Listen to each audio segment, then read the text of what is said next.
More than 1,300 American colleges and universities canceled in-person classes or moved to online learning in the spring of 2020 as COVID-19 began to grip the planet. Everyone expected there to be academic learning loss, with students unable to connect with all the labs and other resources physically present on a college campus. But research published in the Hechinger report this year shows students are still struggling to adjust to in-person college interactions. And this goes far beyond being shy about making friends. Because education matters, I'm joined now live by professor and education equity expert, Dr. Addie Ellis, and social work grad student at the University of the Pacific, Amaya McDaniel. Ladies, good morning to you. Good morning. Amaya, let's start with you. This year's stats are still coming in, but last fall there were 150,000 fewer first years and 1.23 million fewer undergrads in all enrolled at our nation's colleges when compared with pre-pandemic levels. One reason is that COVID was extremely hard to adapt to in all kinds of ways. So it may seem like, oh, if we could just get back to campus, everything will be fine. But it wasn't fine for you, was it? No, it wasn't. Thank you.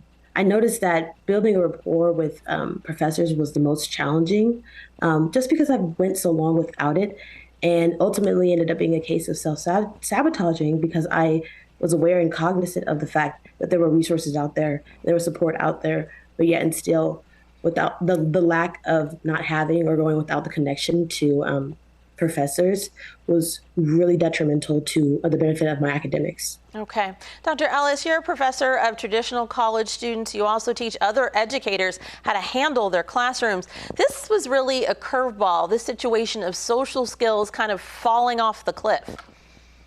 Yes, it's interesting because we have to remember that college freshmen were freshmen in high school when we went into lockdown March 13th of 2020.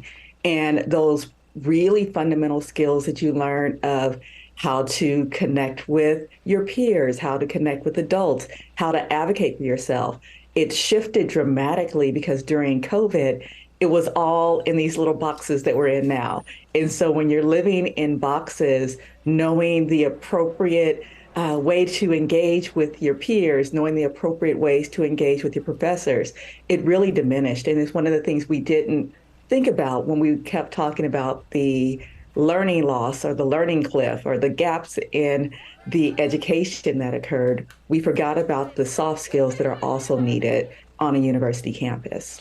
And you've even heard some about students with, coming to you, or people mentioning people not respecting physical boundaries, standing too close when they're in groups, interacting, and then also just sharing too much. The little boxes that you were talking about that everybody was in provide a certain level of anonymity. Maybe you just had a picture there, and you weren't really interacting with your camera on. So those are all some of the things that you're teaching people how to get over. For students like Amaya who have had issues, what's some of your advice for how people kind of relearn this at an age when you kind of should have it mastered?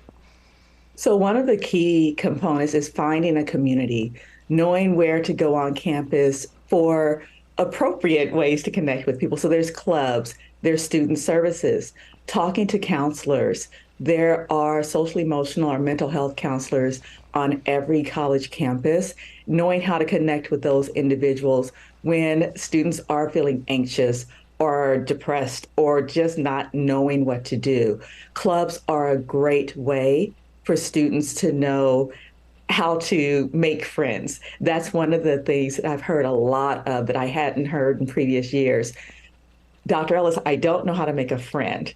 And I say that perplexed because by freshman, sophomore year at college, most students have that down pat and they just don't have it in the same way. And I would love for them to do that. So the three things would be clubs, seeking counseling when needed, and also the last thing is being able to get off of the screen and off of the phones and starting to interact with others. There you go, Dr. Ellis and Amaya. Thank you so much for joining us this morning. Amaya, we wish you good luck in your studies there at UOP and in getting over some of these challenges that, as Dr. Ellis has pointed out, you are not alone. Ladies, we appreciate you.